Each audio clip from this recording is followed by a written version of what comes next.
Réveil difficile pour les migrants du square d'Avier.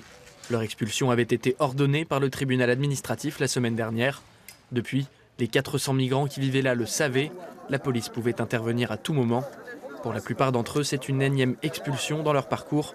Ce matin, ils ont été dirigés vers une salle polyvalente nantaise. On leur a remis un papier en différentes langues, leur expliquant la démarche à suivre. Je pense que la majorité d'entre eux vont y aller. C'est leur intérêt de se faire recenser et qu'un examen particulier soit fait de leur situation, puisque ce n'était pas forcément le cas ici. Désormais, leur situation doit être étudiée au cas par cas. Le but, déterminer lesquels d'entre eux peuvent bénéficier d'une place en hébergement d'urgence. De leur côté, les associations qui viennent en aide aux migrants depuis plusieurs semaines se sentent mises à l'écart. On n'a aucune information ni de la mairie ni de la préfecture, de aucun pouvoir public en fait. Donc il n'y a absolument pas de dialogue sur ce qui se passe, sur ce qu'ils veulent faire et sur ce que vont devenir les gens après leur passage à la salle de l'égalité, et notamment pour ce soir. Où est-ce qu'ils vont dormir ce soir en fait? Est-ce qu'ils vont dormir dans la rue?